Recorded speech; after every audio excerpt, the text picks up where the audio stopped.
Amen, amen. Donc aujourd'hui, nous allons continuer notre thème. Nous sommes toujours sur la thématique de comment développer son talent.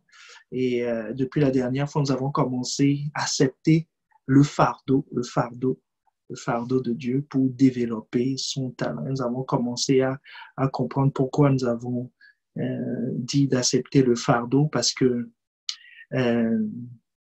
avec le jugement de Salomon que nous avions vu la dernière fois dans 1 Roi 3, quelqu'un sera déçu, on ne va pas regarder encore le dessin animé aujourd'hui. On va faire à la manière des grands, comme disent les enfants. À la manière des grands, nous allons lire les Écritures. Donc, cette histoire que nous trouvons dans 1 Roi 3, le verset 16 à 23, où Dieu nous donne la sagesse, nous montre la sagesse, nous communique la sagesse de savoir reconnaître celui qui a de celui qui n'a pas. C'est-à-dire, dans cette histoire, il y avait deux femmes, une a perdu son enfant et l'autre a gardé son enfant. Maintenant, les deux prétendent avoir. Les deux prétendent avoir. Mais il y a une qui n'a pas, l'autre qui a. Comment les différencier? Il fallait la sagesse divine. Parce que la Bible nous dit dans Proverbe 20, le verset 5 et 6 dans la Bible du français courant, comme nous l'avions lu dans la Bible du français courant, nous voyons que voilà, les pensées de l'homme sont cachées comme des eaux souterraines. Une personne intelligente sait les faire paraître. Les pensées de l'homme sont cachées comme des eaux souterraines. Donc, vous savez, on peut se tromper soi-même en pensant que j'ai. C'est ce que nous dit le deuxième verset. Il dit, verset 6, beaucoup de gens se vantent de leur bonté, mais qui trouvera quelqu'un de vraiment sûr? Donc, au travers de l'histoire de ces deux femmes, nous avions, par la grâce de Dieu, mis en évidence trois critères, c'est-à-dire celui qui a, il a dit les trois critères qui font la différence entre celui qui a et celui qui n'a pas. Celui qui a, son cœur est rempli, parce que ton cœur sera là où se trouve ton trésor. Et la Bible nous dit que c'est de l'abondance du cœur que de l'abondance du cœur que la bouche parle. Luc 6, 45. C'est de l'abondance du cœur que la bouche parle. Donc, quand quelqu'un s'approprie une chose, s'approprie le talent. Rappelons-nous, le talent, c'est ce que Dieu a donné. Le talent, c'est pas juste mes capacités, c'est ce que Dieu a donné. Donc, quand je m'approprie une chose, la chose devient mon trésor, mon cœur est là-bas, la chose remplit mon cœur, et partant de là, je me mets à parler. Donc, celui qui s'approprie le talent en parle avec assurance, avec aisance, avec beaucoup de facilité. Et en termes d'occurrence, il en parle souvent. C'est la chose dont il parle tout le temps. Tout le temps. Tout le temps. Et dans sa bouche, nous avions vu qu'il n'y a pas de fausseté, il n'y a pas de fraude. L'autre femme appelait le fils de quelqu'un, d'un autre garçon, son fils. Elle était dans la fausseté. Ça ne lui appartient pas. Comme quelqu'un peut se lever, je donne souvent cet exemple dans l'un ou l'autre sens. Voilà, il est peut-être littéraire, mais il veut devenir scientifique. Il appelle sa capacité, il donne un mauvais nom, un faux nom à ce qu'il a. À ce qu'il a. Est-ce que quelqu'un me suit? Donc, celui qui n'a pas, il y a la fausseté dans sa bouche. Il appelle des choses qu'il n'a pas, c'est-à-dire des choses que Dieu ne lui a pas données. Il se les approprie, alors que Dieu ne lui a pas donné. Il y a la fausseté. Et nous avions vu aussi qu'il y a dans la bouche de celui qui n'a pas. Tout ça, c'est basé sur le psaume 12, hein, le verset 2. Psaume 12, le verset 2. Il dit, il a des lèvres flatteuses, c'est-à-dire qu'il confond ce qu'il a avec ce qu'il aimerait avoir. Ce qui est deux choses complètement différentes. Et troisièmement, celui qui n'a pas, il a généralement, en termes de parole, je suis dans les signes liés à la parole, il a généralement un double cœur, c'est-à-dire il est souvent hypocrite. Dans le sens où, quand il te dit « je suis avec toi », il a un plan B en tête.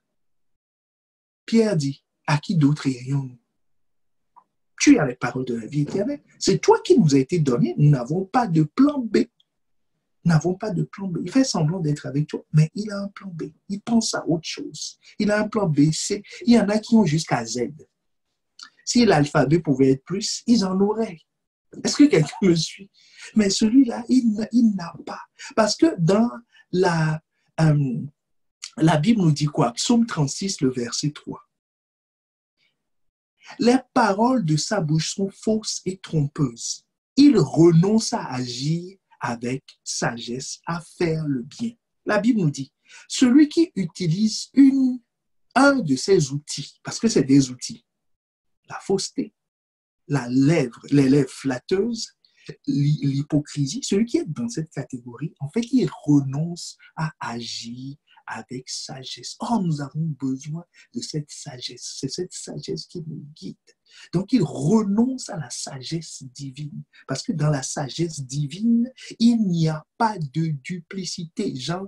Jacques 3, le verset 17, la sagesse d'en haut est premièrement pure, et vers la fin, on nous dit exemple de duplicité, d'hypocrisie. Il n'y en a pas dans la sagesse divine. Donc, quand quelqu'un manifeste, a l'habitude de manifester ces choses, automatiquement, il n'est plus dans la sagesse divine. Donc, il n'a plus entre les mains ce que Dieu lui a donné. Ensuite, nous avons vu les actes. Les actes prouvent si quelqu'un possède, c'est-à-dire s'approprie la chose ou pas.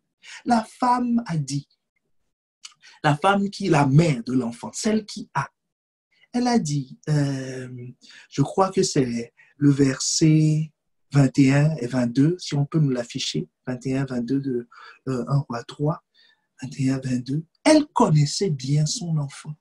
Est-ce que quelqu'un me suit? Elle connaissait bien son enfant. Elle dit, voici, le matin, je me suis levé pour allaiter mon fils et voici, il était mort. Je l'ai regardé attentivement. Elle connaît. Celui qui s'approprie le talent, s'intéresse au talent, connaît les contours du talent, sait précisément ce que Dieu lui a donné et sait aussi ce que Dieu ne lui a pas donné. Il connaît et sa connaissance sur la chose augmente de plus en plus parce que cette femme-là, celle qui avait sa connaissance la nuit, elle a vu, elle dit, ça c'est pas mon enfant. Mais plus le temps passait, plus elle avait d'autres arguments qui venaient conforter le fait que ce n'est pas mon enfant. Elle dit, vous ne pouvez pas me tromper, ce n'est pas mon bébé. Et elle a utilisé quelle lumière? La lumière du jour. Et qui est la lumière? Dieu est la lumière. Donc, quand quelqu'un s'approprie vraiment le talent, parce que tu te rappelles, on avait dit que le talent, c'est une part de Dieu en toi. C'est une part du Maître en toi. Donc, ce qui l'éclaire, c'est la lumière divine. Ce qui permet de mettre ça en évidence, c'est la lumière de Dieu. Deuxième chose dans les actes, donc première chose, la connaissance croît. Deuxième chose, la personne prend soin. Il prend soin. Cette femme, celle qui avait l'enfant, se levait la nuit pour l'allaiter. À force de prodiguer des soins à l'enfant, elle connaissait l'enfant. Il sait contours. Voilà, il a un grain de beauté ici, il a un pli ici, quand il sourit, il a des fossettes. Voilà, ces fossettes sont positionnées ici. Il savait toutes ces choses. Est-ce que quelqu'un me suit concernant son enfant? Concernant son enfant. Donc, les choses sont graduelles. Hein. Premièrement, on peut parler, on peut dire. C'est un premier niveau de preuve. Proverbe 20 nous dit que beaucoup d'hommes proclament leur bonté. Deuxième niveau, les actes. Il doit y avoir une cohérence entre ce que je dis et ce que je fais. Ça veut dire que je suis en train de... La chose est vraiment entre mes mains. La chose commence à être vraiment entre mes mains. Mais on sait que je me suis approprié la chose. C'est-à-dire la chose est dans mes mains. Et rappelle-toi, on ne peut pas avoir deux choses dans les mains. C'est pour ça que l'hypocrisie, on ne peut pas avoir un plan A et un plan B dans les mains. Les deux mains, mes deux mains se sont appropriées la chose totalement. Le signe clé, le dernier signe, irréversible, infalsifiable, sûr. C'est le prix que je suis prêt à payer pour la chose. Le sacrifice, l'esprit de sacrifice, c'est le test ultime. C'est le test ultime. Et ça ne trompe pas. Jésus dit, Jean 10, le verset 12 à 13, il dit, mais le mercenaire qui n'est pas le berger, est-ce que tu vois comment il fait la différence? Le mercenaire qui n'est pas le berger et à qui n'appartiennent pas les brebis. Hein? La chose ne lui appartient pas. Voit venir le loup, abandonne les brebis et prend la fuite. Et le loup les ravit et les disperse. Jésus dit, c'est la clé. Quand quelqu'un dit, Dieu m'a donné, il dit, j'aime le Seigneur. Il peut en parler à longueur de journée. J'aime le Seigneur de tout mon cœur. Je vais chanter ça dans toutes les voix, alto, soprano, Mais quand on va dire, il y a la réunion, il y a le GI, il y a le temps de culte personnel, il y a ceci, il commence à rechigner. Est-ce que bien, monsieur? Je parle juste, je donne cet exemple. Et voilà, il commence à rechigner. Il dit, mais sinon, je me suis approprié les choses. Moi, j'aime le Seigneur. J'ai rien d'autre. Chez moi, c'est naturel. Moi, c'est prier. Je ne fais rien d'autre. Mais quand on dit de passer à l'acte, il va rechigner. Mais celui qui s'est approprié Christ totalement dans sa vie, il ne rechigne pas. Et le troisième niveau, quand on dit de sacrifier, c'est-à-dire sacrifier quoi? Sacrifier son temps. On dit qu'il y a une sortie. On dit qu'il faut se lever la nuit. Est-ce que tu me suis? La nuit, hein, pas le jour. La nuit. Et qu'il a travaillé toute la journée. Il n'a pas eu le temps de se reposer. Il est fatigué. Ça fait 10 jours qu'il est dans ce rythme-là. On dit de chercher le Seigneur. Il dit non. Non. Non, non, non. Quand une telle personne dit non, j'ai un appel. Non, je suis leader.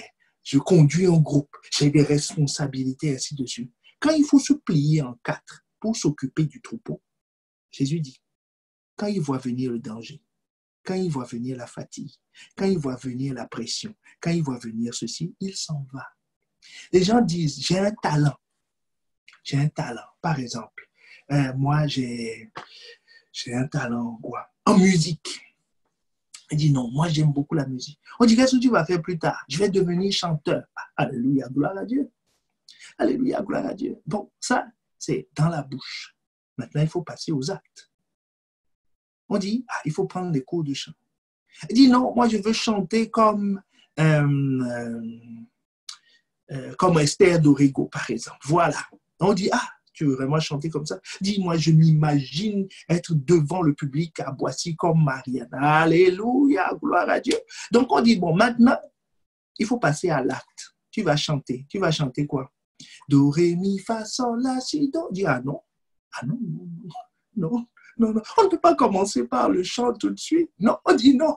C'est ça le travail. Ça, c'est l'acte. Quand les gens disent, j'ai un talent, je veux devenir ceci, il doit être prêt à payer le prix. Il doit être prêt à passer à l'acte. Et après, il doit être prêt à payer le prix. C'est-à-dire, être pris par un maître de chant toute la journée. Il ne va pas chanter soit bon et fidèle serviteur ou un chant, voilà, où la foule va. Mais on dit, do, ré, mi, fa, sol, la, si, do. Tu vas chanter ça pendant 4 heures dans la journée. Tu vas faire des sons bizarres. Tu vas gonfler ta poitrine, tu vas faire ci, tu vas faire ça. Les gens vont se décourager. Pourquoi? Parce qu'il ne sait pas approprier la chose. C'est juste un désir, c'est juste un souhait. Il ne l'a pas lambano. Est-ce que quelqu'un me suit? Il ne l'a pas lambano. Et nous avions dit que ces trois signes, donc en parole, en acte et l'esprit de sacrifice, se résument à une seule chose, c'est que cette femme avait le fardeau de son enfant. Le fardeau de son enfant. C'est tout. Le fardeau. Celui qui a le fardeau, il a la chose. Alors, ce principe de Matthieu 25, le verset 29 peut s'appliquer. Car on donnera à celui qui a, il sera dans l'abondance, mais à celui qui n'a pas, on ôtera même ce qu'il a. C'est ce qui s'est passé avec le roi Salomon. Quand le roi Salomon a vu ces signes, le roi Salomon a dit, ah, c'est cette femme qui est la mère de l'enfant. Et on lui a donné parce qu'elle l'avait. Que la grâce te soit accordée, que Dieu te donne, que Dieu te donne, que Dieu te rajoute, parce que tu as le fardeau. Parce que tu as le fardeau de ces choses. Donc aujourd'hui, nous allons continuer sur cette lancée. C'est toujours le même thème, accepte le fardeau pour développer le talent. Et comme je vous avais dit, nous verrons ça en deux parties parce que nous avons beaucoup de choses par la grâce de Dieu à comprendre, parce qu'il nous faut absolument le fardeau. Il faut absolument un fardeau. Le monde appelle ça la vision. Mais moi, je préfère dire fardeau parce que le fardeau a un poids. Le fardeau,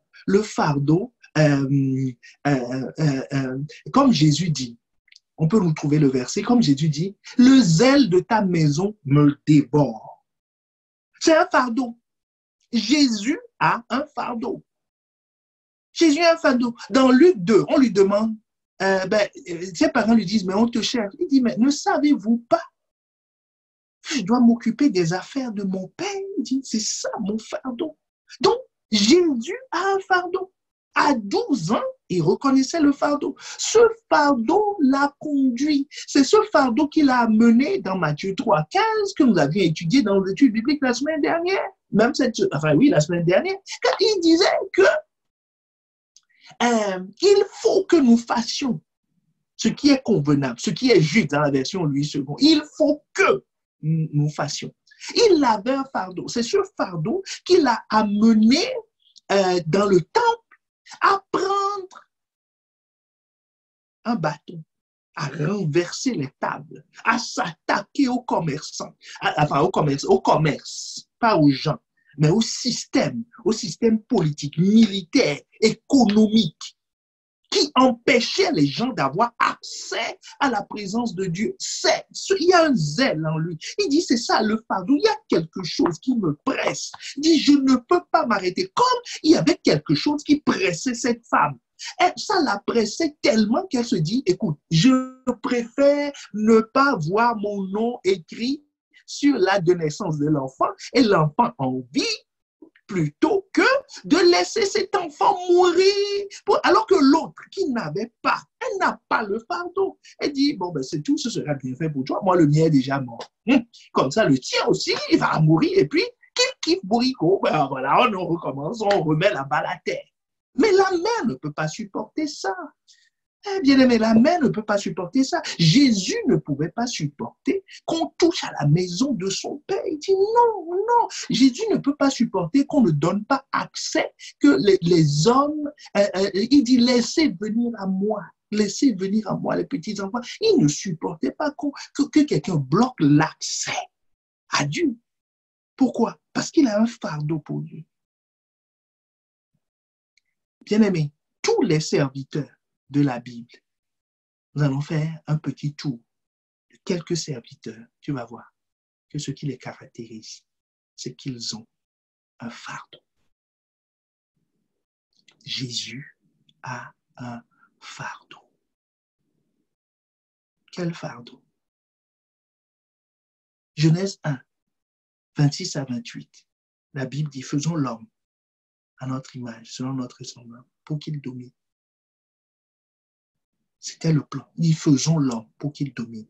Cet homme a été envoyé sur la terre. La terre a été créée pour lui. Il a été placé sur la terre. Mais qu'est-ce qui s'est passé? Il a perdu la terre. Parce que Satan l'a tenté et il est tombé. Genèse 3, le verset 15, le début de la Bible. Dieu dit, je mettrai inimitié entre toi et la femme, entre ta postérité et sa postérité. Celui-ci t'écrasera la tête et tu lui blesseras le talon. Dieu a dit dès le départ, au sorti du jardin d'Éden, il a dit, je récupérerai ma terre, je récupérerai mon image, parce que Adam est à l'image de Dieu. Si Adam se retrouve dehors, c'est l'image de Dieu qui se retrouve dehors. Est-ce que quelqu'un me suit? Le père a un fardeau, c'est de rassembler ses enfants, c'est de récupérer son héritage, de rassembler ciel et terre. Nous dit l'apôtre Paul dans Romains. Voilà, il veut réconcilier ciel et terre. C'est le fardeau de Dieu. Le fardeau de Dieu, c'est que les hommes soient sauvés, que Adam soit récupéré, que sa descendance ne soit pas poussière pour être mangée par le diable. Est-ce que quelqu'un me suit? Le fardeau de Dieu, c'est que l'évangile arrive aux extrémités de la terre. Le fardeau de Dieu, c'est que les vies soient transformées. Est-ce que quelqu'un me suit? Et Jésus dit, moi aussi j'ai un fardeau.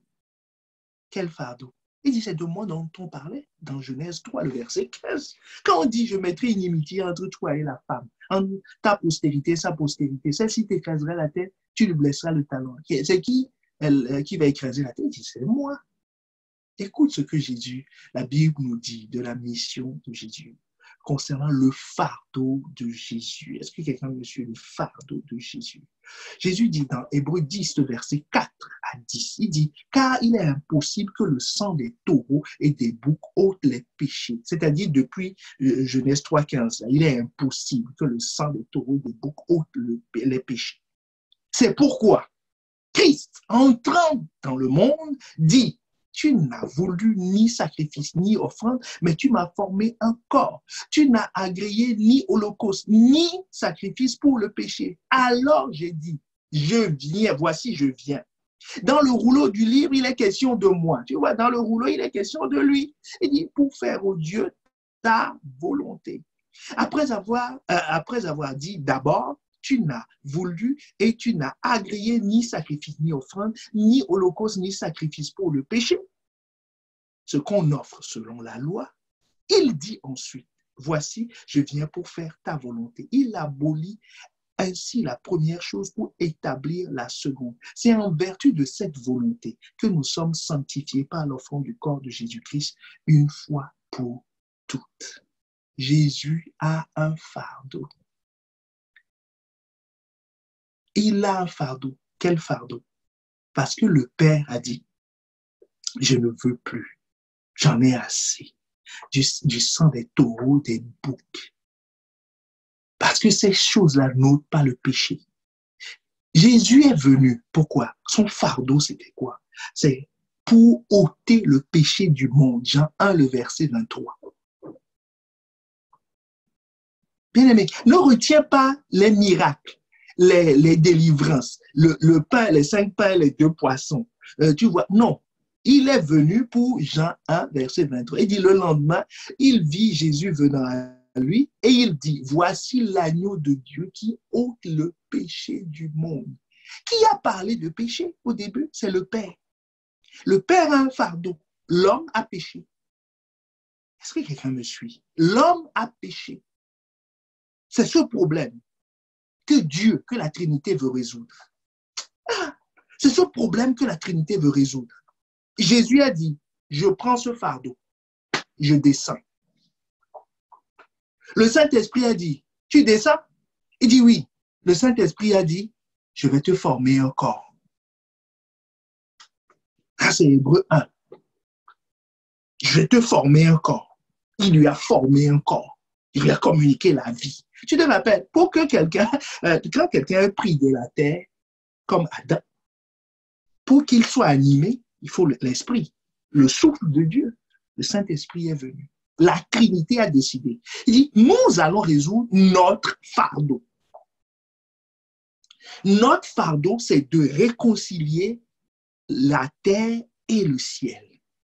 C'est pour en faire un seul royaume. Notre fardeau, c'est d'expulser l'usurpateur. Est-ce que quelqu'un me suit?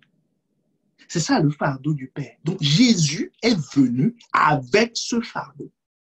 C'est pour ça que quand Pierre lui dit, ben attends, on est bien.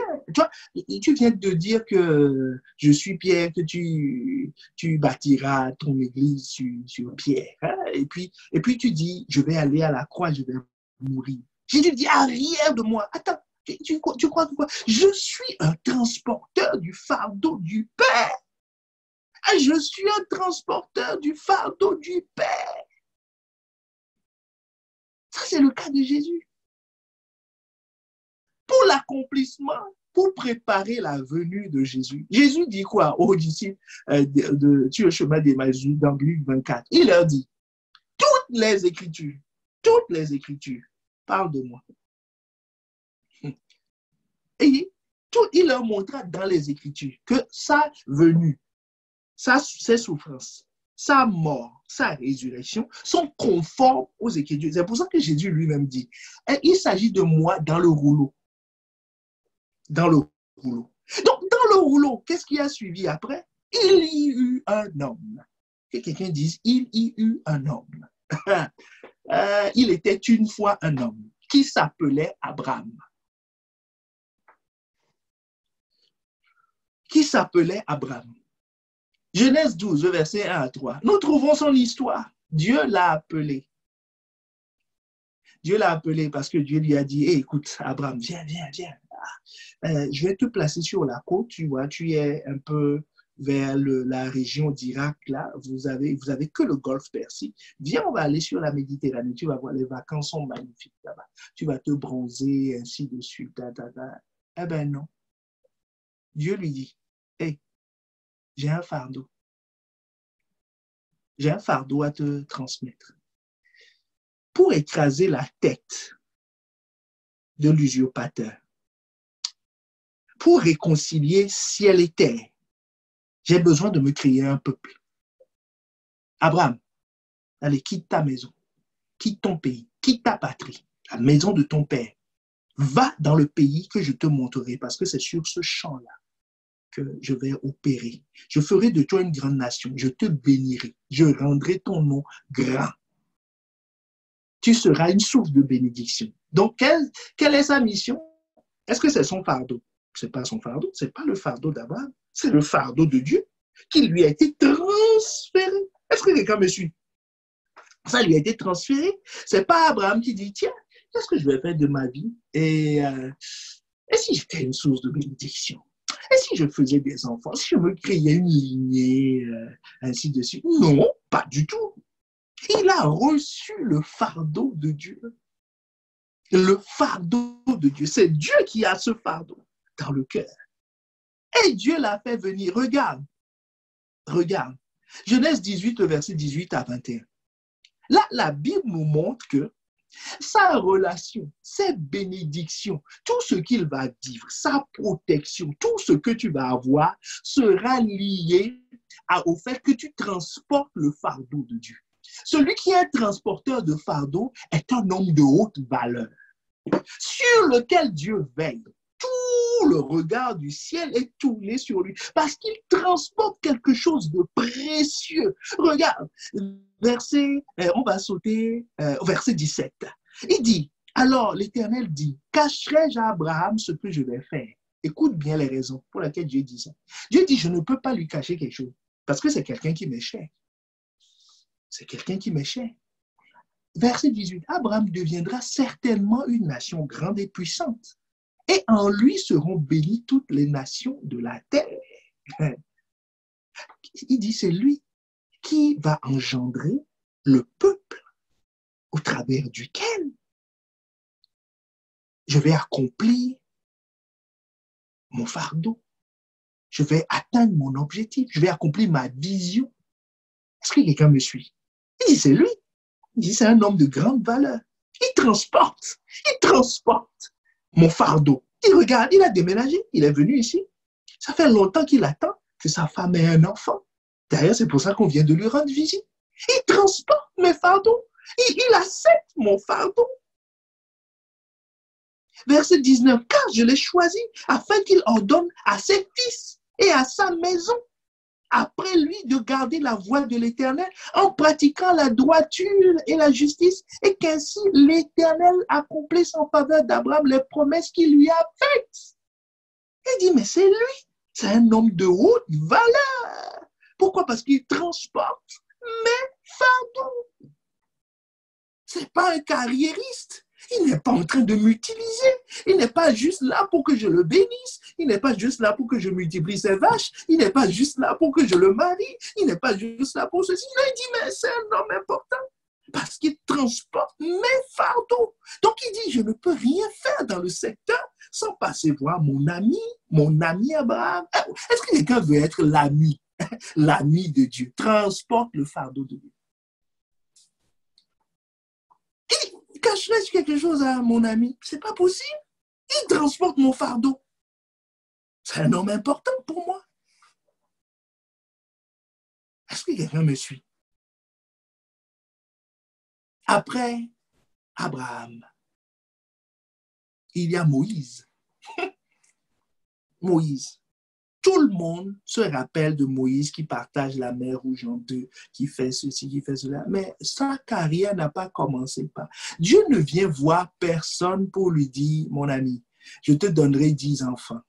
Je vais te donner, tu vas rouler en Mercedes, tu vas faire, si tu auras un compte en banque, tu auras 10 millions par an de revenus, tu vas faire si. Non, non. Quand Dieu appelle quelqu'un, il partage son fardeau. Il vient voir Moïse, Exode 3, versets 6 à 10. On va commencer par le verset 7. Dès que Moïse rentre en contact avec lui, les premières paroles que Dieu va échanger avec Moïse sont celles-ci. Je suis le Dieu, on saute. Verset 7. L'Éternel dit, j'ai vu la souffrance de mon peuple qui est en Égypte. J'ai entendu les cris que lui font pousser ses oppresseurs, car je connais ses douleurs. Je suis descendu pour le délivrer de la main des Égyptiens, pour le faire monter dans ce pays, dans un bon et vaste pays, dans un pays où coule le lait et le miel, dans les lieux qu'habitent les Cananéens, les Hétiens, les Amoréens, les Phérésiens, les Héviens, les Jébusiens. Il dit, Moïse, tu as compris? C'est pour ça que je suis venu. J'ai un fardeau. Dieu dit, j'ai un problème. Elle dit, j'ai un problème. Je veux résoudre un problème. C'est pour ça que je suis là. Et là, tu vois, c'est starting block ressources humaines, recrutement. Est-ce que quelqu'un me suit? Elle dit, je viens recruter. Je cherche quelqu'un. Quelqu'un qui va porter mon fardeau. Est-ce que quelqu'un me suit? Je cherche quelqu'un qui va porter son fardeau. C'est comme ça. C'est pour ça que Moïse a été recruté. C'est pour ça qu'il a été recruté, pour porter le fardeau de Dieu. Tout ce qui va suivre après, c'est des moyens pour accomplir, pour porter le fardeau. Pour porter le fardeau. Qu'est-ce que Dieu a dit à Moïse? Dieu a dit, quand tu vas aller voir le peuple, verset 12,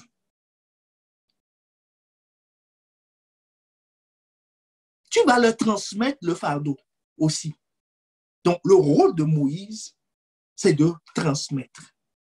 Tout à l'heure, vers la fin, nous allons voir l'importance de cette transmission. Aujourd'hui, c'est comme un match de handball ou quelque chose comme ça. On va se passer la balle. Le fardeau. La balle, c'est le fardeau. Est-ce que quelqu'un me suit? C'est une histoire de transmission. C'est comme une course relais. C'est le fardeau. Dieu le Père, a un fardeau. Il a donné à Jésus. Le Saint-Esprit l'a aidé à transporter le fardeau. Ils l'ont transféré à Abraham. Est-ce que quelqu'un me suit? Transféré à Abraham. Juste de Abraham, transféré à Moïse. Est-ce qu'on est ensemble? Transféré à Moïse. Maintenant, Moïse, qu'est-ce qu'il va faire du fardeau? Dieu lui dit, quand tu vas aller voir le peuple, verset 12, Dieu dit, je serai avec toi, ceci sera pour toi le signe que c'est moi qui t'envoie. Quand tu auras fait sortir le peuple d'Égypte, le peuple, vous servirez Dieu sur cette montagne. Donc, dis au peuple que leur travail, le fardeau, c'est qu'ils vont m'adorer. OK? C'est ça le fardeau que j'ai. Je cherche un peuple d'adorateurs. Donc, ils vont venir m'adorer ici. Moïse dit, mais et les anciens? Comment? Parce que tu sais que je suis né, j'ai grandi chez Pharaon, tout le monde le sait. Hein? Comment je vais faire? Dieu dit, t'inquiète pas, transfère-leur mon fardeau. Mon fardeau, c'est quoi? Verset 16 à 18. Tu vas lire tranquillement à la maison, tu vas voir qu'il a dit de répéter exactement les mêmes choses. Exactement les mêmes choses. Je suis le Dieu de vos pères. Je suis descendu, je suis venu délivrer mon peuple. Point. Il dit, c'est ça, mon fardeau. Moïse, je suis là pour délivrer mon peuple. En prévision de quoi? L'arrivée de Jésus. Ah, est-ce que quelqu'un voit? C'est une question de transmission de fardeau. Maintenant, Jésus est venu. Hébreux 10, que nous avions vu tout à l'heure, Jésus est parti. En partant, il dit quoi? Mon fardeau, je vais le transférer. Mon autorité spirituelle, le fardeau dans le sens d'accomplir les choses, la puissance, l'autorité pour accomplir les choses, je l'ai transféré à quelqu'un. Cette personne, c'est le Saint-Esprit. Le transporteur de fardeau. Jean 16, le verset 13. Quand le consolateur sera venu, l'Esprit de vérité, il vous conduira dans toute la vérité, car il ne parlera pas de lui-même. Le Saint-Esprit ne parle pas de lui-même, mais il dira tout ce qu'il aura entendu, tout ce qui lui a été transféré. Pouf! Est-ce que quelqu'un me suit? Tout ce qui lui aurait été transféré, le fardeau. Parce que Jésus a dit, cher Saint-Esprit, tu as le pouvoir de faire d'eux des disciples. Il dit, tu as le pouvoir de les garder dans ce monde. Il dit, je m'en vais, je reviens. Occupe-toi d'eux. Les messages que nous entendons sur les vierges, il dit, tu as le pouvoir de les garder. Tu as le pouvoir de les préparer. Prépare-moi l'épouse. Hein? Cher Saint-Esprit. Le Saint-Esprit dit, OK, je vais les préparer. Il a reçu son fardeau. Il dit, il ne parle pas de lui-même. Il s'occupe du fardeau de quelqu'un d'autre. Est-ce que les gars me suivent? Le Saint-Esprit s'occupe du fardeau de Jésus. Qu'il a reçu de qui? Du Père. Et qu'il a aidé Moïse et Abraham. Et tous ces personnages-là, Jean-Baptiste, les Zacharie, les Néhémie, c'est tous des porteurs de fardeau. De quel fardeau? La préparation de l'arrivée de Christ. Pour sauver l'humanité. Est-ce que quelqu'un me suit? L'apôtre Pierre, que nous aimons tant. Voilà, Jésus va partir. Je t'ai dit, le fardeau a été partagé entre le Saint-Esprit et l'Église. En fait, le Saint-Esprit est chargé d'aider l'Église à porter le fardeau. Parce que toi et moi, nous ne pouvons pas porter le fardeau de Dieu. Hein? C'est comme si tu donnais un sac de ciment de 50 kilos à ton bébé de même pas 2 jours. Tu vas l'écraser. Est-ce que quelqu'un me suit? Le fardeau de Dieu, bien-aimé, le fardeau de Dieu n'est pas transportable pour l'homme. Il n'y a que Dieu qui peut transporter son fardeau. C'est pour ça que quand il est parti voir Moïse, Et quand il a dit tout ça à Moïse, que je vais les délivrer ainsi de suite, Moïse dit, tu vois, il dit, est-ce que tu sais que c'est pour ça que j'ai fui pour venir ici? Quelle est la réponse de Dieu? Je serai avec toi. Quand le tour de Josué est venu, on lui a dit, c'est à ton tour de transporter le fardeau. On dit, Moïse a fait 90 mètres sur les 100 mètres. Les 10 derniers mètres, c'est pour toi. Il a dit, quoi? Moi, petit comme ça, vous me donnez cette lourde responsabilité? Dieu lui a dit quoi? Je serai avec toi. Quand Salomon a pris le trône, il a vu le peuple, il dit, non, non, non, non, je ne peux pas. Je ne peux pas porter ce fardeau. Il a demandé à Dieu la sagesse. Dieu dit, je vais te donner la sagesse et les richesses. Je vais t'équiper. Je serai avec toi. Oh, que Dieu soit avec toi pour porter son fardeau. Donc, le Saint-Esprit est là pour nous aider à porter le fardeau de Dieu. En fait, c'est Dieu lui-même qui se porte son fardeau. La prochaine fois, quand on va aborder comment le transfert se fait, comment on reconnaît le transfert, tu comprendras que sans le Saint-Esprit, c'est même pas la peine. C'est même pas la peine. C'est l'homme clé. C'est je ne sais pas quel est le terme. C'est lui qui assure le transfert. C'est le transfert du fardeau, du cœur de Dieu. Du cœur de Dieu. Donc, maintenant, qui va prendre la relève après en termes d'homme, humainement parlant? C'est Pierre. Pierre, le peureux. Pierre qui a renié Jésus. Jean 21, le verset 15 à 19. Vous allez commencer au verset 17. Parce que ça fait la 3e fois qu'on lui pose la question et le frère commence à être sérieusement embarrassé. Il lui dit pour la 3e fois, si mon fils de Jonas m'aimes-tu? Pierre fut attristé de ce qu'il lui avait dit pour la 3e fois, m'aimes-tu? M'aimes-tu? Est-ce que tu es prêt à porter mon fardeau? Est-ce que tu es attaché à moi? M'aimes-tu? Et il lui répondit, Seigneur, tu sais toutes choses. Tu sais que je t'aime. Et Jésus lui dit quoi? Paie mes brebis. Je te transfère le fardeau. Est-ce que quelqu'un me suit? Je te transfère le fardeau. Je suis venu, j'ai donné ma vie pour ces gens-là. Pierre, tu as vu? J'ai donné ma vie. Je te les transfère. C'est ça mon fardeau. C'est ça mon fardeau. Prends-le.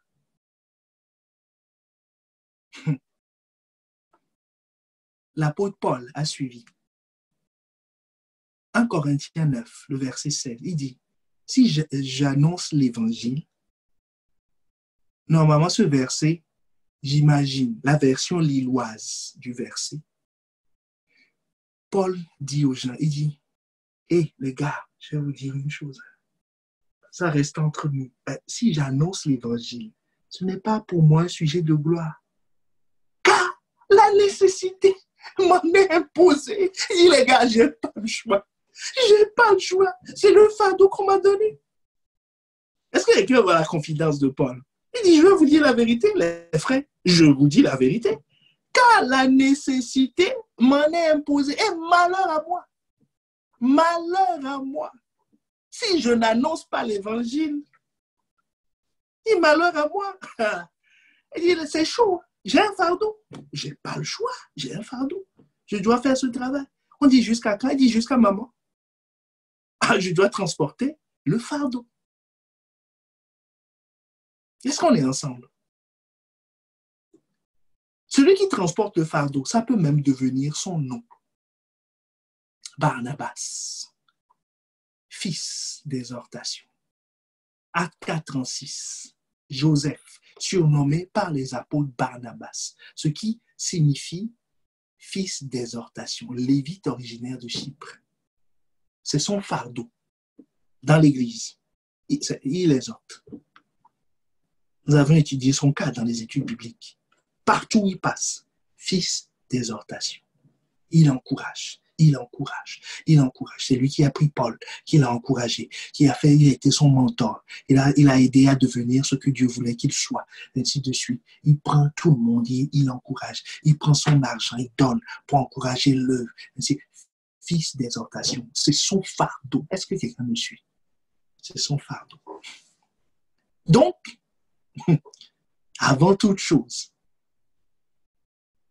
il y a un fardeau.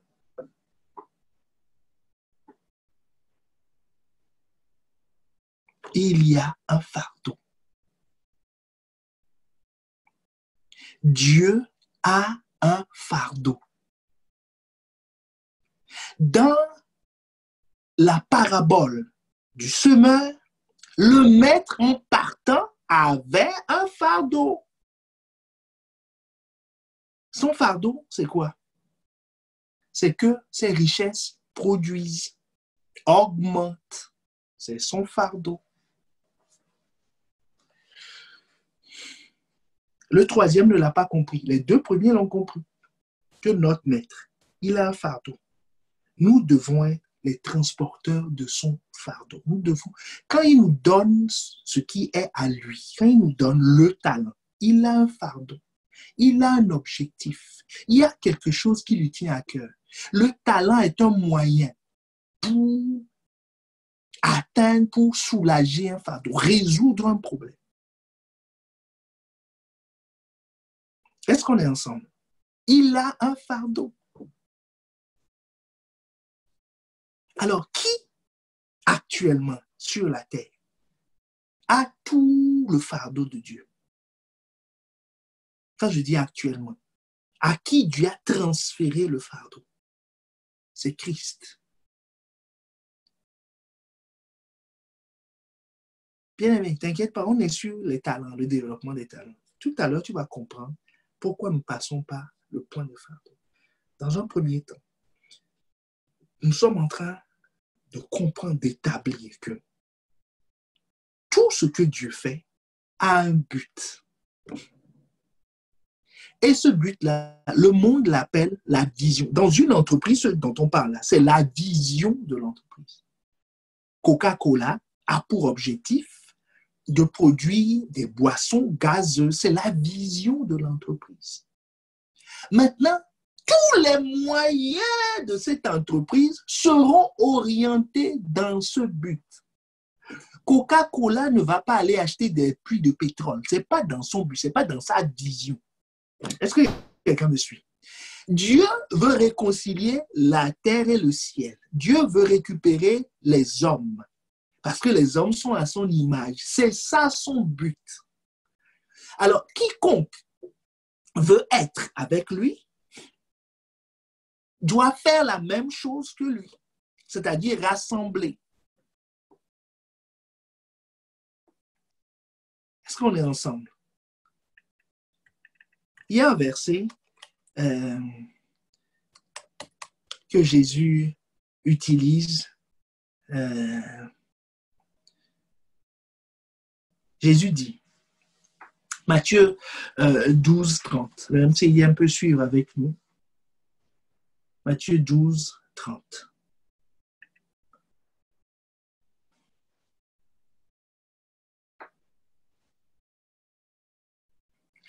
Celui qui n'est pas avec moi est contre moi.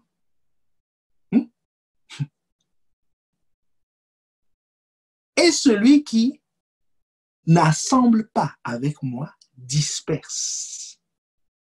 Donc, ça veut dire que ceux qui n'ont pas, qui ne reçoivent pas, qui ne transportent pas, qui n'acceptent pas le fardeau de Dieu, se mettent automatiquement dans le camp adverse.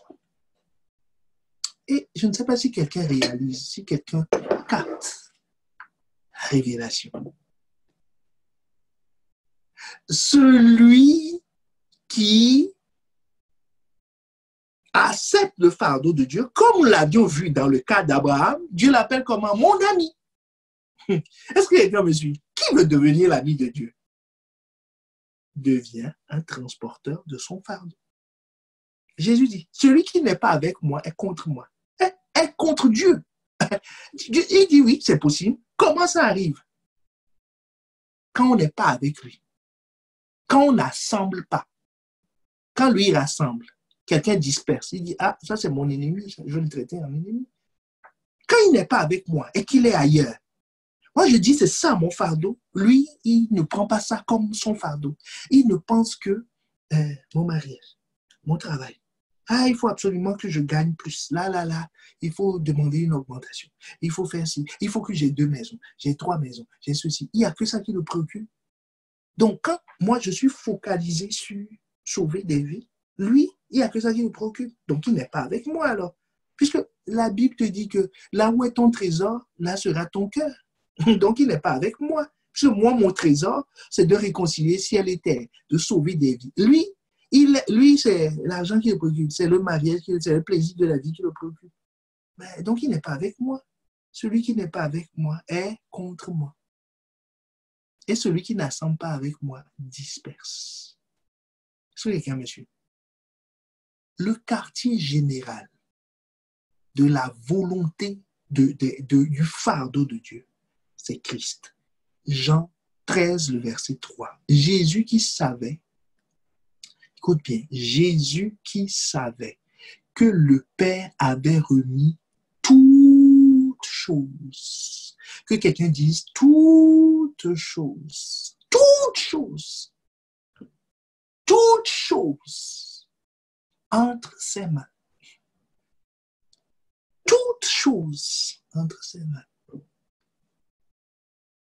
Toutes choses entre ses mains. Toutes choses. Jésus dit toutes choses est avec nous. Le fardeau de Dieu est avec lui.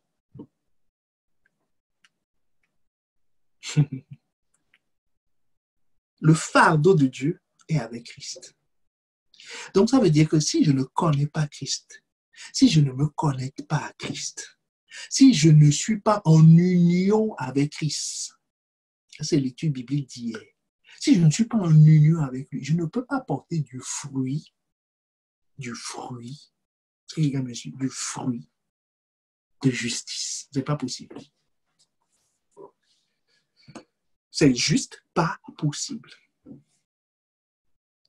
Je dois devenir un porteur de fardeau. Pas mes fardeaux, les fardeaux de Dieu. Tu vois, avec ça, tu vas comprendre sous un autre angle, Matthieu 6, 33, cherchez d'abord le royaume et sa justice. Il dit d'abord le royaume et sa justice. Et tout le reste là, que nous cherchons, que nous poursuivons, qui constitue nos fardeaux. On ne dort pas la nuit à cause de ça. On se réveille à cause de ça. On travaille à cause de ça. On se bat pour ça. Il dit, ces choses vous seront données par-dessus. Il dit quoi? Porte mon fardeau. Cherche mon fardeau. Et tu seras mon ami.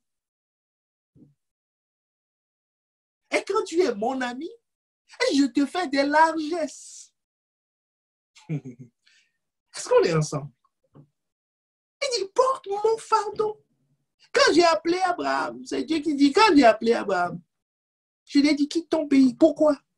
Parce qu'il n'avait pas à manger en Ur encadré. Mais non, il avait à manger. Parce qu'ils étaient trop pauvres. Non. Non. Regarde, quelques années plus tard, Jacob retourne là-bas, non? Il a prospéré là-bas. Son oncle Laban, qui est resté là-bas, il était riche, non? Donc, il y avait de l'argent. Donc, c'est à cause du fardeau de Dieu qu'il est parti. Oh, est-ce que quelqu'un me suit? C'est à cause du fardeau de Dieu qu'il est parti. Donc, Dieu dit, je cherche des transporteurs de fardeau. Jésus est celui à qui Dieu a remis tout son fardeau. C'est pour ça que c'est de lui qu'il parlait dans Genèse 3,15, qu'il t'écrasera la tête. C'est lui, c'est Jésus qui l'annonçait. Maintenant, Jésus, on a dit, aujourd'hui, c'est un match on passe la balle, hein? On se passe la balle. La balle, c'est le fardeau. Donc, Jésus, lui aussi, en partant, nous a laissé le fardeau. Matthieu 28, il dit maintenant, vous, allez, Faites de toutes les nations des disciples. Il dit, c'est ça mon fardeau. J'ai fait ma part. Je suis venu, je suis mort, je suis ressuscité. Maintenant, tout est possible. Dis-vous, allez annoncer ça. C'est ça votre fardeau. Allez-y. Allez, Pierre, si tu restes à Jérusalem, Paul, tu vas jusqu'à Rome. Philippe, Samarie. Thomas, va vers les Indes. Eunuque éthiopien, Philippe, connais-toi à lui, envoie-le en Éthiopie, l'Afrique. Est-ce que quelqu'un me suit? Allez-y.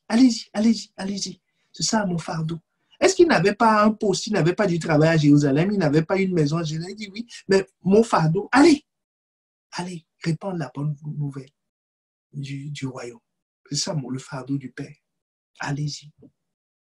Jésus s'attend à ce que chacun d'entre nous prenne son fardeau. Jésus s'attend à ce que tu prennes ton fardeau. Matthieu 10, 38. Celui qui ne prend pas sa croix, sa charge, et ne me suit pas, n'est pas digne de moi. Celui qui est juste là, vous, il dit, non, moi, les choses compliquées là, la croix, non, il dit, non, ça non. Moi, je veux la bénédiction, je veux ceci, je veux cela. Je veux réussir. Hein? Je veux que mon compte en banque soit garni. Je veux être apprécié des hommes. Quand je passe, tout le monde vient me demander, c'est ça. Jésus dit, il n'est pas digne de moi. Il n'est pas digne de moi. Marc 8, le verset 34 dit, puis ayant appelé la foule avec les disciples, il leur dit, tu vois, foule et disciples. Donc c'est un message public. Si quelqu'un veut venir après moi, qui renonce à lui-même, parce que tu ne peux pas transporter deux charges, renonce à lui-même et qu'il se charge de sa croix et qu'il me suive. On doit porter la charge quand? Du lundi au vendredi ou du vendredi soir au dimanche soir. Jésus dit, Luc 9, 23, puis il dit à tous, c'est encore un message public, si quelqu'un veut venir après moi, qui renonce à lui-même et qui se charge chaque jour de sa croix et qu'il me suive chaque jour. Et quelqu'un dit chaque jour. Donc, il n'y a pas de retraite. Il n'y a pas de début de carrière. C'est chaque jour. Tant que tu es vivant, chaque jour du fardeau de Dieu. Luc 9, le verset 24. Il dit, car celui qui voudra sauver sa vie la perdra.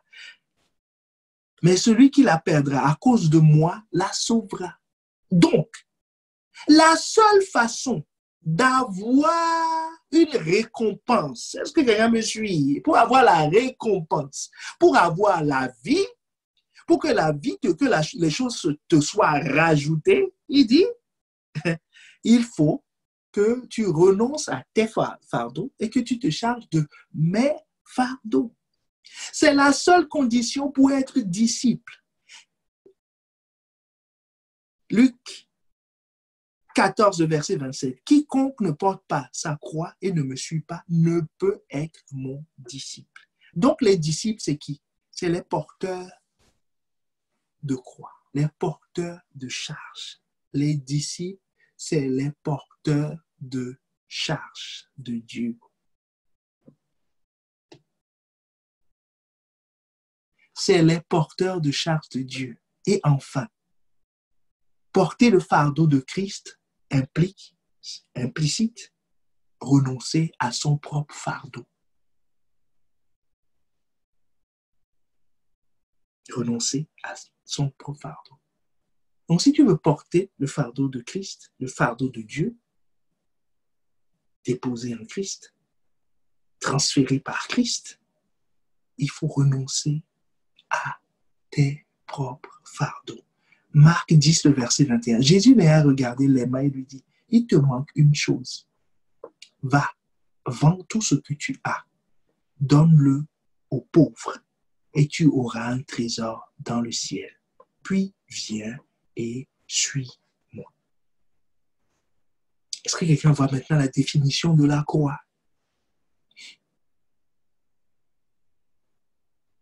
Il dit, il te manque une chose. Va, vends tout ce que tu as, donne-le aux pauvres, tu auras un trésor dans le ciel, puis viens et suis-moi. Jésus a dit plus haut, Luc 9, le verset 23, il nous dit, si quelqu'un veut venir après moi, qu'il renonce à lui-même, qu'il se charge chaque jour de sa croix et qu'il me suive. Tu vois, qu'il me suive à la fin. Au milieu, il faut renoncer à soi-même et se charger chaque jour de sa croix. Maintenant, Jésus dit au jeune homme riche, il lui dit, il te manque une chose, va, vends tout ce que tu as, donne-le aux pauvres et tu auras un trésor dans le ciel. Donc, va, vends et donne aux pauvres, tu auras porté ta croix. Est-ce qu'on est ensemble? Tu auras porté la charge et tu es qualifié pour suivre Jésus. Donc, mon point est ceci, Dieu cherche des porteurs de charge et l'histoire de la Bible est une histoire de transfert de fardeau, du fardeau de Dieu. Du transfert du fardeau de Dieu. Donc, en fait, en réalité, la vie est un choix de fardeau. Mais suis attentivement. C'est un choix de fardeau. Jésus dit, Luc 11, le verset 30, il dit, car mon joug, mon fardeau, le fardeau de Jésus, reçu du Père, est doux et mon fardeau léger.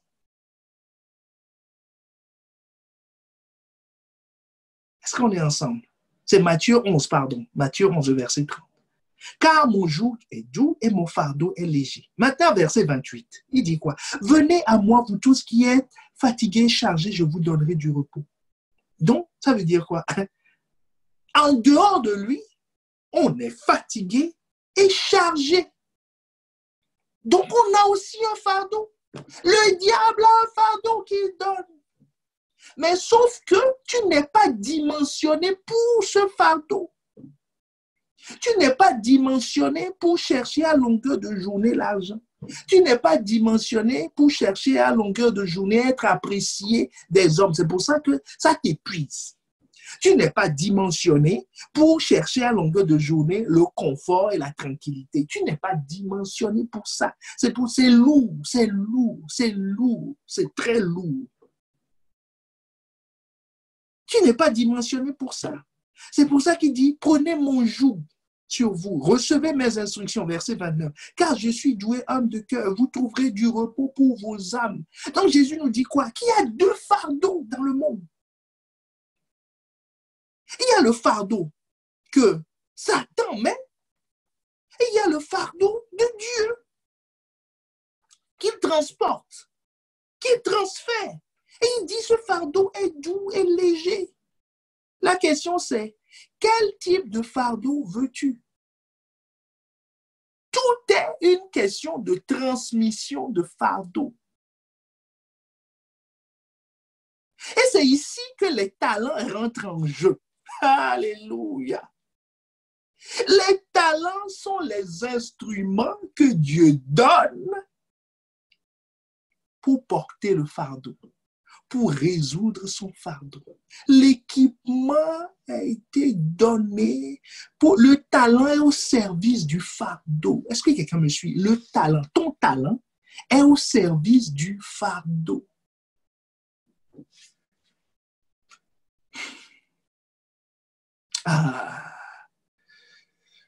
Si tu es avec quelqu'un, dis à ton voisin, mon talent est au service du fardeau. La voiture est conçue pour se déplacer. Si on ne se déplace pas, ça ne sert à rien. Tout le monde a vu pendant le confinement, est-ce qu'une voiture servait à quelque chose? À rien. À rien. À rien du tout. Ton talent t'a été donné pour être au service du fardeau de Dieu.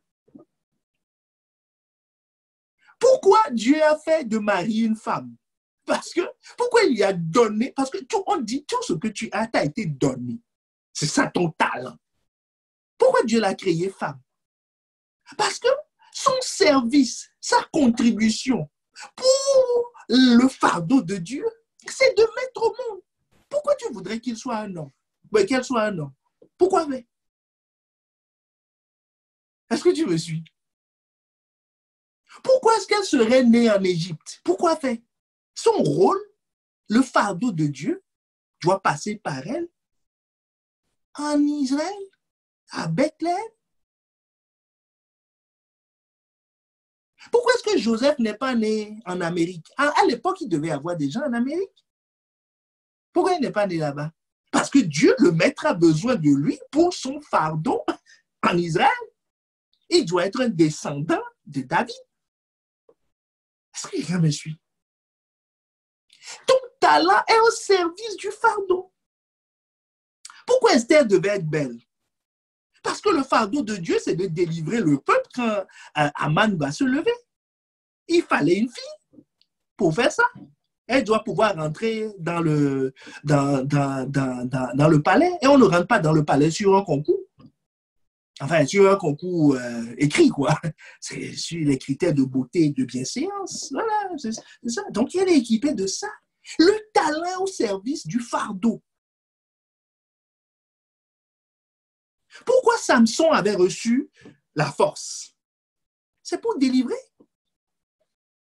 Son talent est au service du fardeau. Pourquoi Abraham a été appelé?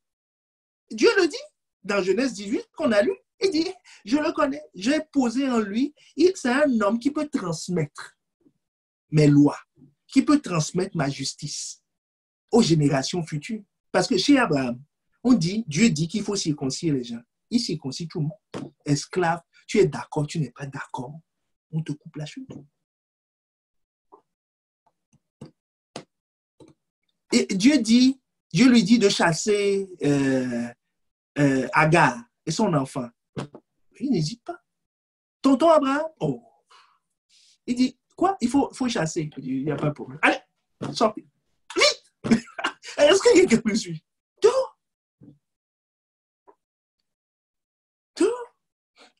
Il est équipé, son tempérament. Tout est aligné pour le fardeau de Dieu. Est-ce que quelqu'un me suit?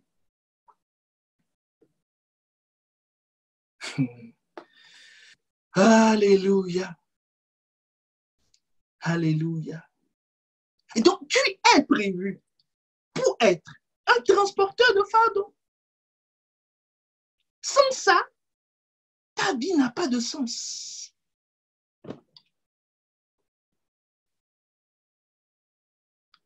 Ce serait comme une voiture à l'heure du confinement. Ça n'a pas de sens. Qu'est-ce qu'on va faire avec? Tout est fermé. On dit de ne pas sortir. Au contraire, la voiture devient source de problèmes. Parce que si tu sors avec la voiture, quelqu'un te rappelle, si tu sors avec la voiture, si tu croises la police, PV!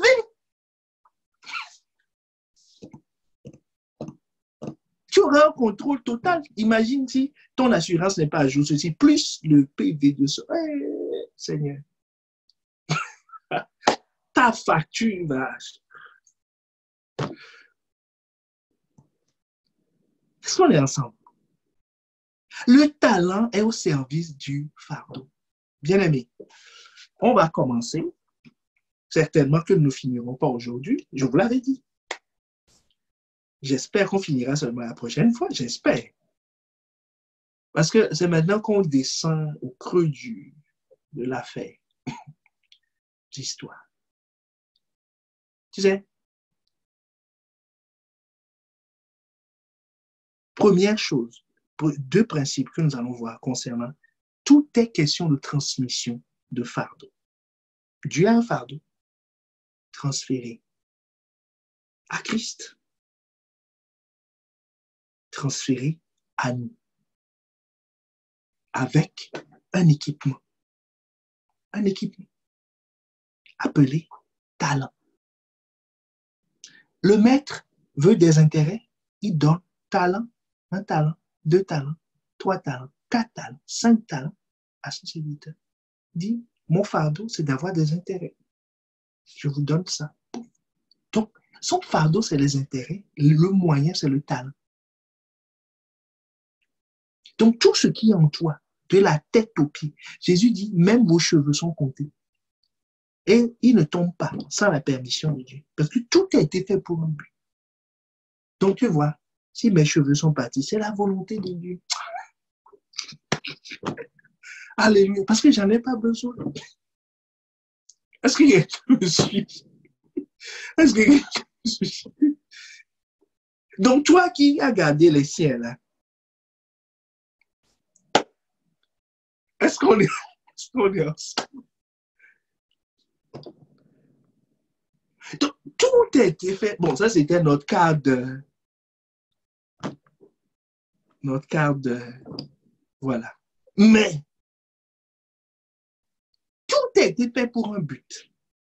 L'intonation de ta voix, la famille dans laquelle tu es né, le pays où tu es né, les histoires que tu as connues. Tout ce qui est en toi est paramétré pour résoudre les fardeaux de Dieu. Donc, il faut des porteurs d'âme. On va juste toucher ce point. Je crois qu'on va s'arrêter là. On verra le deuxième principe la prochaine fois. De toute façon, on est ensemble. C'est notre église, c'est notre famille, c'est notre maison. Que quelqu'un me dise amen. Donc, nous avons le temps.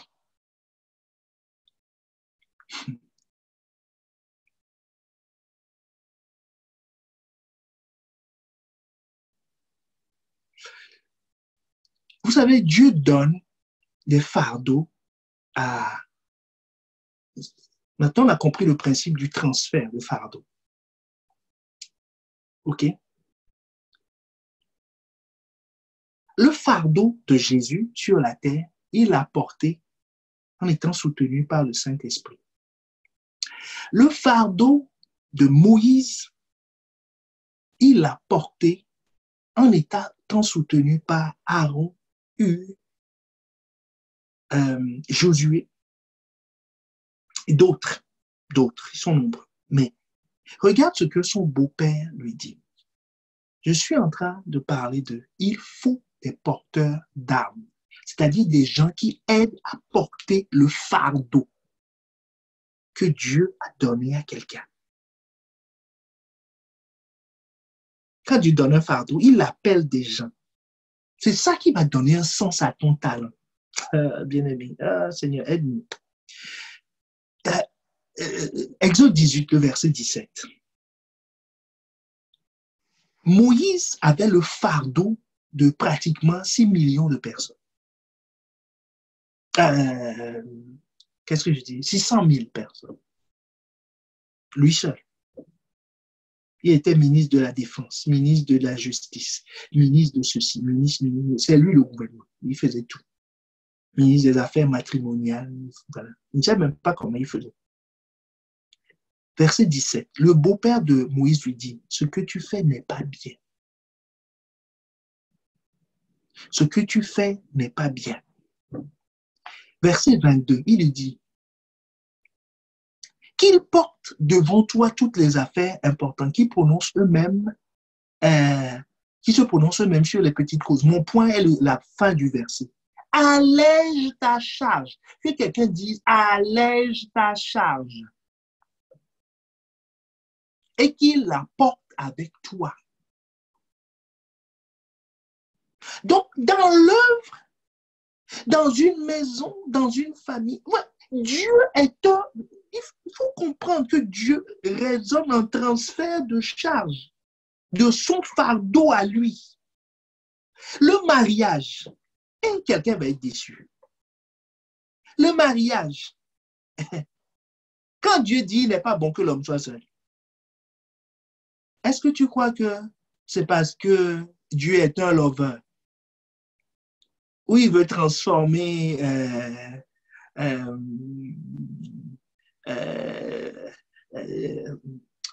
Adam en lover, tu vois? Il te faut quelqu'un, tu vois, on va poser, on va faire bisous, bisous, ceci, c'est... Hey, mon ami, c'est pas pour ça. Il dit, Adam, la charge que je t'ai donnée. La charge que je t'ai donnée. Tu ne peux pas la transporter seul. Est-ce qu'on est ensemble? Il dit, tu ne peux pas. Tu ne peux pas transporter ça seul. Il te faut une aide. Donc Dieu embauche. Il a embauché une aide. L'aide, le rôle de l'aide, c'est quoi? Porteur de fardeau. Et Adam, toi, tiens le côté droit. droit. Il dit, Ève, toi, tu tiens la gauche. Vous deux, vous allez porter plus. Parce que lui, là, seul, quand il est là, il porte 80 kilos. Mais ma charge, c'est 120 kilos. Donc, Adam, je vais te trouver quelqu'un. Est-ce que quelqu'un me suit? C'est pour porter le fardeau de Dieu, l'administration de sa tête. Mais nous, quand on se marie, est-ce qu'on pense à transporter le fardeau de Dieu? Non. On dit, ah, maintenant j'ai 30 ans, il faut se positionner dans la vie. Non, moi, j'aime pas les petits, j'aime les grands. Les rondeurs, non, je suis svelte. Non, non, non, moi, les cheveux doivent être comme ça. Non, moi, il doit être de voilà. C'est ça mon fardeau. C'est ça mon fardeau. Quand on dit non, ça, c'est pas ça, j'ai dit, ah, non, non, non, non, non, non. Si c'est comme ça, je quitte l'église. Si c'est comme ça, je suis fâché. Si c'est comme ça, mon cœur est blessé. C'est ça ma charge. Ça devient une charge. Son visage est triste, il pleure tout le temps parce que c'est un fardeau. Un fardeau. Jésus dit, venez à moi, vous tous qui êtes fatigués, chargés. Ça, c'est un fardeau lourd pour lequel tu n'es pas dimensionné. Est-ce que quelqu'un me suit? Ça, c'est un sac de 200 kilos sur ta petite tête. Est-ce qu'on est ensemble?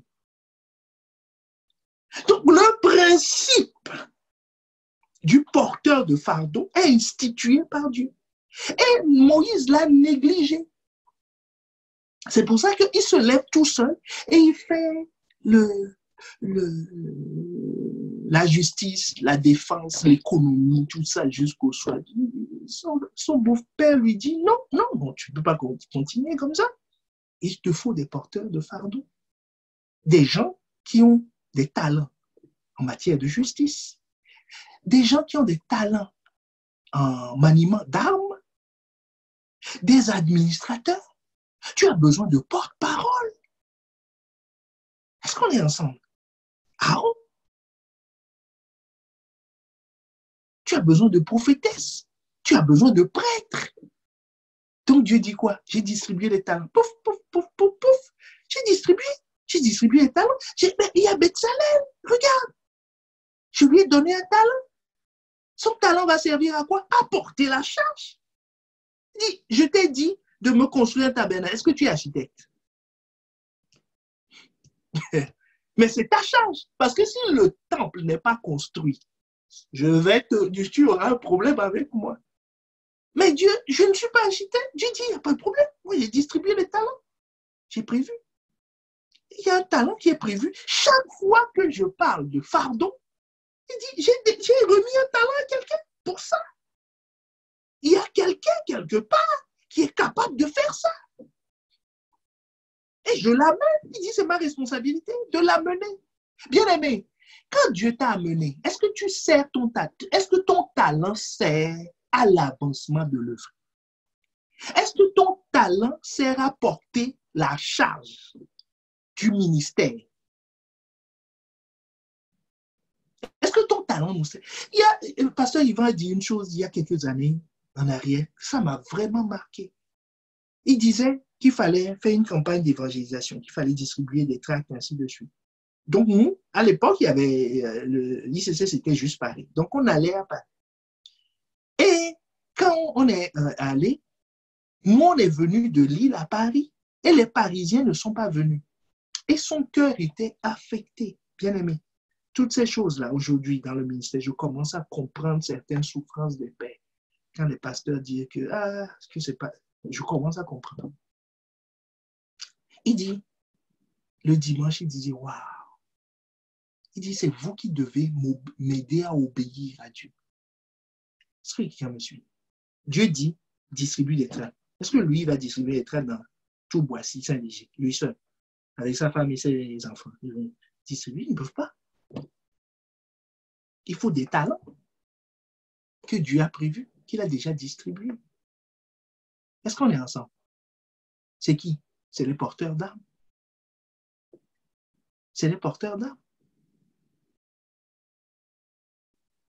Vous voyez comment l'ennemi, s'il n'y a pas de porteur d'armes, pas de ministère, regarde ce qui va arriver. On va lire quelques versets. Il n'y a pas de ministère. S'il n'y a pas de porteur d'armes, il ne peut pas avoir de grandes victoires. Parce que Dieu dit à Adam, il n'est pas bon que tu sois seul. Tu n'es pas productif seul. Il y a des choses qui vont manquer si tu es seul. Il te faut des gens pour porter le fardeau avec toi. C'est trop lourd pour toi, mon fils Adam. Il te faut Ève. Ève, ce n'est pas toujours une femme. Alléluia. Ce n'est pas toujours un homme. Ève, c'est une aide. C'est le nom que la Bible lui a donné. Une aide. Jésus avait 12 aides. Il n'a pas de femme.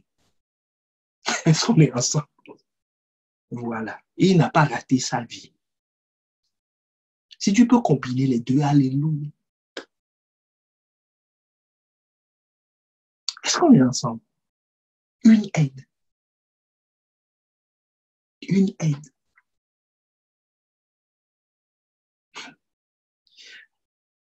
Moïse. On va lire quelques versets de Ésaïe 18. On ne va pas vous retenir plus longtemps puisque nous allons continuer jeudi.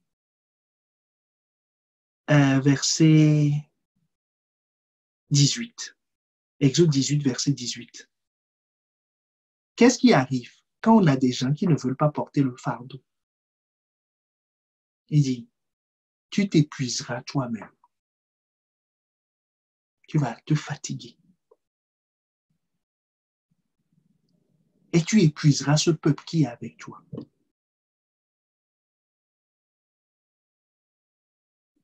Une société, je parle d'une entreprise, le dirigeant peut s'épuiser si il n'a pas de porteur de fardeau. Il va s'épuiser. Une église, le pasteur peut s'épuiser s'il n'a pas de porteur de fardeau.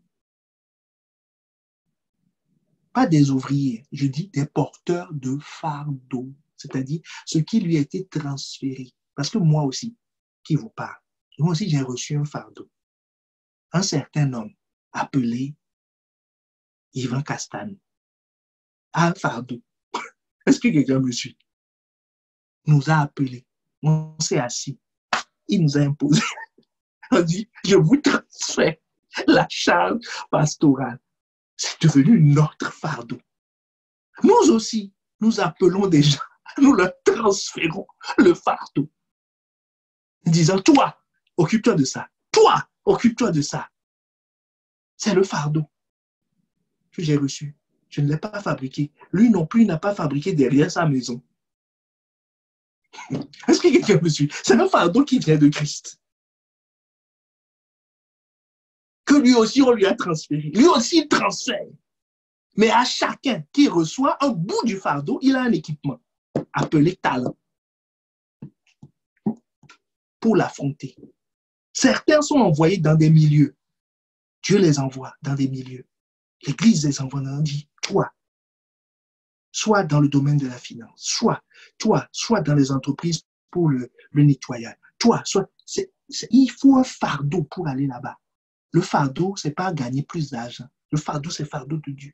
Il va, je t'envoie dans les ethnos, jusqu'aux extrémités de la terre. Va, transporte mon fardeau là-bas. Je t'ai donné un talent. Ton talent, c'est quoi? C'est pour ça que tu es bon à l'école. Quand on parle finance, tu comprends. C'est un talent au service du transport du fardeau pour que tu rentres dans le milieu, que tu sois un modèle d'intégrité, de pureté. Voilà. Il t'amène à l'église. tu vois qu'il y a beaucoup de choses à faire. C'est pour que tu portes la charge et non que tu sois une charge. On a déjà la charge de Christ. Est-ce que quelqu'un me suit? On ne peut pas prendre une autre charge. Il faut décharger. Il n'y a pas d'autre charge que la charge de Christ. C'est-à-dire d'éternel bébé. Toujours les mêmes histoires. Ceux qui pleurent ainsi. Non, non, non, non. On a déjà la charge de Christ. On doit avancer. Est-ce que quelqu'un me suit? C'est ça. Donc, j'ai trop dit à Moïse, tu épuiseras le peuple. Parce que, vous voyez, c'est une stratégie de l'ennemi. Des gens qui sont distraits, qui ne portent pas la charge. S'ils ne portent pas la charge est automatiquement, tu vois, c'est comme si ta maison, ou une table, prenons un exemple simple, une table, hein, il y a 4 pieds. C'est comme on coupe un pied. Mais la charge, le poids est transféré sur les autres. Est-ce que tu me suis? Est transféré sur les autres parce que le manquement de quelqu'un devient la charge répartie, une charge supplémentaire sur les autres. Parce que ce qu'il n'arrive pas à faire, quelqu'un d'autre est obligé de le compenser, sinon tout le monde sera en retard. Toute l'église s'épuisera, toute l'entreprise s'arrêtera. Est-ce que les gars me suivent? Donc, c'est pour ça que vous comprenez pourquoi Jésus dit que celui qui ne veut pas porter la charge, il le traite en ennemi parce que c'est un ennemi. C'est un adversaire. Il est nuisible. Hey, est-ce qu'on est ensemble? Vous êtes là où vous êtes parti. Demande à ton voisin s'il est là où, s'il est parti. Moi, je ne fais que prêcher l'évangile. Ouais, est-ce que j'ai inventé quelque chose? Tout ce que je vous dis là, c'est tiré directement, purement de la Bible. Ne pas porter la charge, si on néglige la répartition de la charge, nous nous préparons à désobéir. Verset 23. Si tu fais cela et que Dieu te donne des ordres, tu ne pourras y suffire. Tout le peuple parviendra et tout ce peuple parviendra. Non, pardon. Si tu fais cela et que Dieu te donne des ordres, tu pourras y suffire. Si les gens portent avec toi, j'ai trop dit, si Dieu te dit quelque chose, tu as de la marge de manœuvre. Tu peux. Tu peux. Et tout le peuple va arriver à destination. Tu vois, c'est important. Tout le peuple va arriver à destination.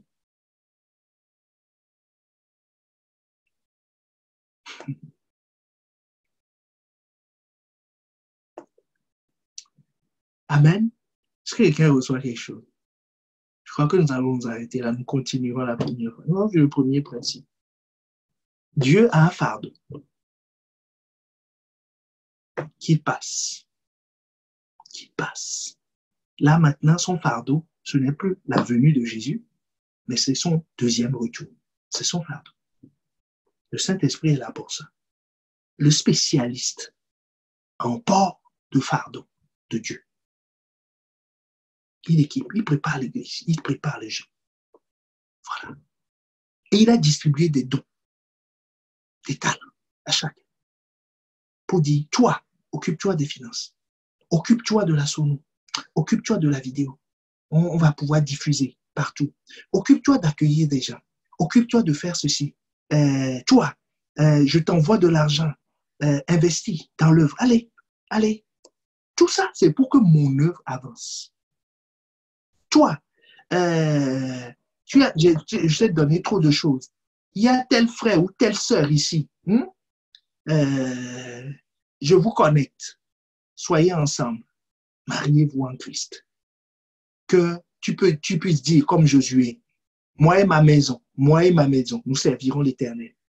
Pas moi et ma maison, nous profiterons de la vie, nous nous enrichirons. Il dit non, non, non, c'est pas pour ça que je te l'ai donné. Je te l'ai donné pour que vous me serviez, moi. Voilà l'objectif. Parce que nous avons un objectif. Il dit, toi, ce que je t'ai donné, mets-moi cet enfant au monde. Mets-moi cet enfant au monde.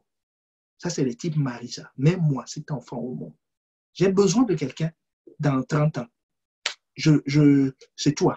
Je t'ai donné les capacités. Toi, monsieur, je sais que toi, je t'ai donné la capacité de transmettre, tu vois, voilà, tu sais tenir les choses. Ça, c'est le type Abraham. Tiens bien la maison. Hein? Formez-moi cet enfant. Dans 30 ans, j'aurai besoin de lui. Ça, c'est les Anne. Hein? Même au monde de prophète, j'en ai besoin. C'est lui qui va établir David. Voilà, moi j'ai dit oui, mais il y a Pénina qui m'insulte tout le temps. Dieu dit, et puis quoi encore?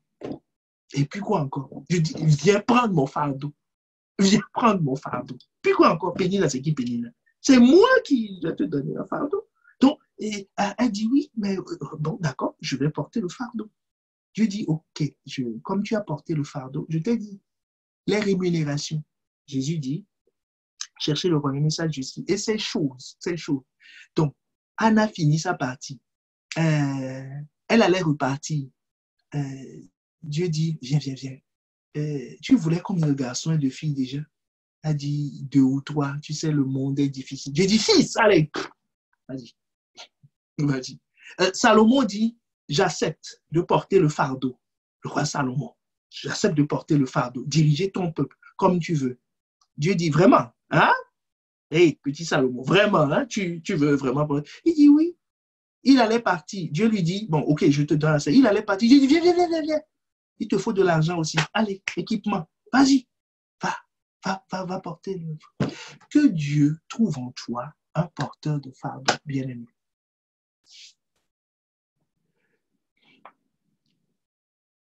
Que l'Église trouve en toi un porteur de fardeau pour l'œuvre. Un porteur de fardeau, bien-aimé. Un porteur de fardeau. Que Dieu t'appelle son ami. En disant, mais je ne peux pas faire ça. Regarde, c'est celui sur qui je compte, qui s'est engagé à le faire. Il m'a donné sa vie. Hein. Tous ces talents, il a mis à ma disposition. Tout ce que je lui ai donné, il me l'a redonné. Il dit, je vais servir tes amis. Comment ferais-je? Non, je dois lui parler. Je dois mettre des moyens à ça.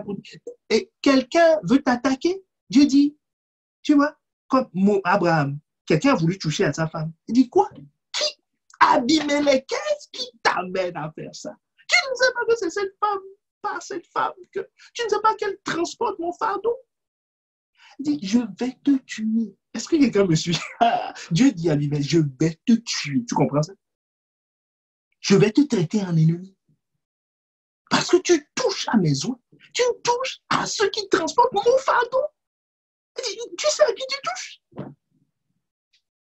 Tu touches à mes fonctionnaires. Tu imagines, c'est la même chose. Tu touches à un fonctionnaire de l'État français. C'est ceux qui travaillent pour nous. Tu touches, tu oses faire ça. Est-ce que tu vois? La protection est liée à ça. La protection. Dieu va décimer des familles parce qu'il dit, pour moi, celui-là transporte mon fardeau. Tu imagines? Tu oses. Ah, bien-aimés, inclinons nos têtes. Inclinons nos têtes et élevons la voix, rendons grâce. L'heure est avancée, je le sais. Inclinons nos têtes et prions. Demande la grâce. Dis, Seigneur, merci de ce que je sais qu'il y a un sens. Nous n'avons pas encore tout vu, mais il y a un sens à mon talent. Et tu as prévu quelque chose. Je suis dans ton plan. Je ne suis pas un hasard. Je suis dans ton plan. Tu m'as créé pour un jour donné, une saison donnée, un instant donné, un lieu donné. Tu m'as créé pour cela. Seigneur, ce que tu veux, ce que tu attends de nous, c'est que nous portions ta charge. Tu as dit, ton fardeau, ton joug est doux et ton fardeau est léger. Ton fardeau est léger. Ton fardeau est léger. Ton fardeau est léger. Ton fardeau est léger. S'il y a quelqu'un au milieu de nous qui n'a pas encore donné sa vie à Christ ou qui s'est éloigné parce qu'il a été attiré par d'autres types de fardeaux, pensant que c'était plus léger. Maintenant, tu te rends compte que c'est lourd, que c'est très lourd, parce que tu n'as pas été dimensionné pour ça. Si tu n'as jamais donné ta vie à Christ, alors lève la main. Tu peux le faire sur Zoom, tu vas dans Participants et tu appuies, tu utilises la fonction lever la main. Ou si c'est un renouvellement, tu t'es éloigné, attiré par d'autres fardeaux qui semblaient d'abord légers, mais finalement très lourds. Alors lève la main, nous voulons prier avec toi. Prier avec toi. Nous voulons prier avec toi. Que le Seigneur te bénisse. Je voyais une main levée. Le Seigneur te bénisse. Voilà. Si tu étais seul, Dieu viendrait pour te décharger, parce que c'est lui qui décharge. Il dit, venez à moi, vous tous qui êtes chargés, vous tous qui êtes fatigués. Et moi, je vous donnerai du repos. Le repos, c'est pas l'absence de fardeau, c'est un autre fardeau, mais qui est cette fois-ci léger, dimensionné. C'est comme si tu donnais un biberon à un enfant, c'est à sa taille. C'est comme si tu lui donnais un arceau en plexiglas, c'est à sa taille. C'est un poids, mais c'est à sa taille. C'est comme si tu lui mettais une couche, ça a un poids, mais c'est à sa taille, c'est supportable, c'est léger pour lui et c'est doux pour lui. Donc, tu vas répéter après moi, Seigneur Jésus, quel qu'a été mon état, quelle qu'a été ma situation, je sais maintenant que tu as un fardeau léger et un joug qui est doux pour moi. J'accepte ton fardeau. J'accepte Jésus comme mon Seigneur et mon Sauveur. J'accepte que j'ai la vie par sa mort à la croix et par sa résurrection et que son sang me lave de tout péché. Merci pour ton amour. Merci de me transporter maintenant dans le royaume de ton Fils bien-aimé. Et merci de me donner ton fardeau qui est léger, d'enlever tous les jougs de ma vie dans le nom de Jésus et de me donner ton joug maintenant, dans le nom de Jésus. Amen. Je vais prier pour toi. Seigneur, merci. Merci de ce que tu as touché. Je crois que le prénom c'est Laurent. Merci de ce que tu l'as appelé. Tu as appelé Laurent. Il a entendu ta voix. Il est venu à la bergerie. Sois le bon berger pour lui. Je sais que tu le seras. Et aide-nous à être de bons bergers, une bonne bergerie pour lui, afin qu'il croisse, afin que le fardeau que tu as de sauver la terre, de le sauver lui, que ce soit effectif dans le nom de Jésus. Seigneur, merci de ce qu'il a un nouveau jour, le tien. Il a un nouveau fardeau, le tien. Et nous aussi, en tant que famille, nous avons un nouveau fardeau léger, doux, agréable. Notre frère, dans le nom de Jésus, que toute la gloire te revienne. Nous disons Amen. Amen.